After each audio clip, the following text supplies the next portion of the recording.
Yes, it's John G. Sutton. Tales from the jails. I'm going to talk today about the liquid Cosh. A lot of people have talked about this over the years and wonder what is it? What is this liquid Cosh? Well, basically, it's the chlorpromazine or Largactil. That was a standard issue, you know. And what we would do was, if necessary, they would forcibly inject it against the will of the recipient, that's the prisoner, inmate, at the specific written instructions of a medical practitioner or doctor, yeah. And what they would do was they would say somebody's kicking off. The doctor would say to the hospital staff, and I was a hospital officer at the time. They'd say, right, Mr. Sutton, give him 25 mils of Largactil subcutaneously.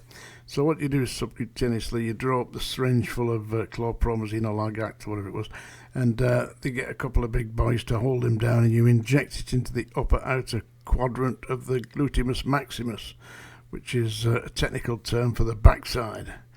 It's known as injecting it into the jacksie. Yeah. Or once they're established on the routine, you don't actually need to hold them down. They come and take their little 25 mils or 30 mils of Largactil, 25 Gs, and knock it down. And they do that 2 or 3 times a day, depending upon what the script says, you know, the prescription. And some of the people who were on it, I mean, you were surprised Paul Sykes was on it. You know, big boy from, was it Wakefield? Yeah. Lived in Wakefield. Seen that interview with him about that. It's on YouTube. Have a look it up. He's saying, best place in England. I've been all over me. These pumps have been on the Straits of Johor. I thumped that bloody shark in there. I mean, sharks with big ears, yeah. He thumped them, yeah. No wonder they got big ears. Yeah, best place in England, this, yeah. Look at this here, they give me this house. Delusional, in a way, because he was living in a council house in back streets of bloody Wakefield. Nothing wrong with Wakefield, it's a nice city. I've been there many times. They've got a nice jail there as well, they call it the Monster Mansion. They did the mash.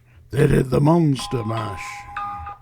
That's the thing about Wakefield. It's got its own big prison, and but of course, at the time that I met Paul Sykes and administered the injection into the upper outer quadrant, he was in strange ways, and I believe he was in serious trouble. He was on a deteriorating downward spiral at the time. But once he was established on his routine of the liquid Cosh, then he stuck with it, you know, and he was shambling along a little bit. It was a shame to see it, really, because he was a big fellow. He was about 6'4", you know, and I would say in his prime probably about 16.5 stone, you know, a healthy 16.5 stone. And of course, when he started to deteriorate and his behaviour went wild, he was forcibly injected by me, actually, and then was on a routine after that. So that's what the liquid Cosh is. But basically, it's only there administered by the specific instructions of a medical practitioner. You know, it couldn't be, you know, that I suddenly got it in my head that some inmate needed to be injected. Oh, that's a fairy story. If you did it, you'd have to be out your head, because in the event that there was some kind of inappropriate reaction, then the specific hospital officer that administered that would be liable. I never ever gave any kind of injections against the recipient's will unless I had it specifically instructions from a medical officer. And if I was on duty at night and say 2 or 3 o'clock in the morning somebody kicked off and it was on nights, and I was the duty medical officer on nights. Then I would contact the duty doctor and have him connected by phone through the security officer. I'd get them to listen in and make notes of what the specific instructions were. And very normally the doctor would say, what do you think we should give him, John? I'd say, let's give him a shot of chlorpromazine in the Jaxie. Some technical term like that. He'd say, right, that I'm going to prescribe you to administer. And after the telephone call, I'd say to the security office, make a note in the incident book that telephone call has taken place and that I've been specifically instructed to do that. Because what happened was, there was an hospital officer at Liverpool, HMP Walton Jail, HMP Liverpool, who had phoned the doctor in the middle of the night, been told that he should administer certain medications forcibly against the inmate's will. He got a team in, held them down and injected them, and the next day they were dead. And the doctor, when he came in, they said, we've done what you said and the man's dead. Well, he never spoke to me. So he refused to accept that he had given those instructions. So from that point on, word went round, do not, unless you've got witnesses, administer any kind of medication forcibly. So I always made sure that the security staff were listening in and made note in the incident book that telephone call had taken place. And I made note myself as well, by the way, because, you never know, do you? Better to have belt and braces. Yeah. So that was basically it with the liquid Cosh. There was quite a few people got that. They didn't particularly want it, but if you start attacking staff, and you get down, say, all right, first of all, you bundled down D1 and slung into an empty cell, and Bootsy, the school bully, and all the rest of it are waiting for you there, and you might still be mad. And if you're still mad enough after you've met that lot, then you'll be welcoming a visit from Hospital Officer Sutton with his magic syringe. You really would, because I'd put you out of it for two or 3 days. Then you get whipped away once you're unconscious and put in a padded cell. All your clothes are removed from you, and all you're left with is a plastic piss pot and a jug of water, and that's your lot. 2 or 3 days later, you wake up, wonder where the hell you are. Of course, you're being looked after. It's not like you're left in there on your own. Every half an hour, every 15 minutes, we'd check. Certainly, I would. Anyway, that's what happens with the liquid Cosh, and it's not a pretty sight, If ever people say to you, what's the worst thing in the world? Well, pretty well up there along the top 10, he's waking up in a padded cell when you've had an arse full of Largactyl. Anyway, I'm going to sing you a song now. There we go. Sir Larry Wants More. I know you do. You all do, don't you? Secret fans.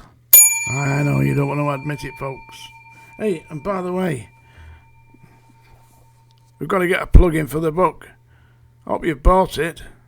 Get one for your mum. She'll love it.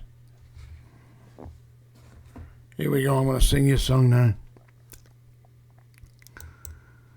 This is a song from 1961. It's written and performed originally by Spike Milligan from an album that he had out then, and this is called The Sewers of the Strand. Yes, it is.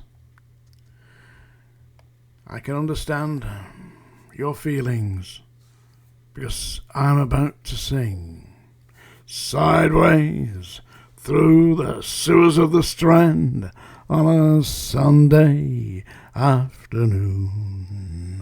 Sideways through the sewers of the Strand will be our honeymoon.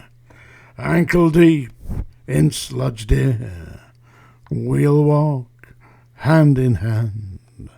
They do say that the sewers of the Strand are the finest in the land. Sideways through the sewers of the Strand will be paradise for two. Who cares if the atmosphere is blue? 'Cause there's nothing wrong with a good old British bong. Sideways through the sewers of the Strand with you. Ah, my darling little bride. We met by accident, folks. She ran over me with a tram. Her name was Bula. Mine was Jim. I'm glad they call me Jim, folks, because that was my name. I found she'd been going out with an Irish dentist called Phil McCavity. He worked with a pronounced limp. L-I-M-B. Pronounced limp, folks. Oh, the worry turned me grey. This gave me a very strange appearance, as I was bald at the time. The first thing I met her, late, early, one morning in spring, there was a heavy Jew on the grass. He'd just been thrown out of a synagogue for eating during the sermon. I told her, darling, let me take you away from the squalor you live in, and you can live in the squalor I live in. So we were married at the spring, folks. We had the reception in the pond. There was plenty to drink, folks. And then off we went, sideways, through those naughty sewers of the naughty Strand.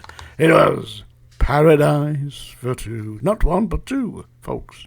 Who cares if the atmosphere is blue? Whew. 'Cause there's nothing wrong, is there, with a good old British bong. Sideways through the sewers of the Strand with you. I don't mean maybe. There you go. Sideways through the sewers of the Strand, written by the brilliant Spike Milligan. I hope you enjoyed that, folks. Don't forget to get my book. We'll meet again. Oh, by the way, if you really think that this is any good, you can support this. I'll put a support thing. Buy me a coffee. All right, bye.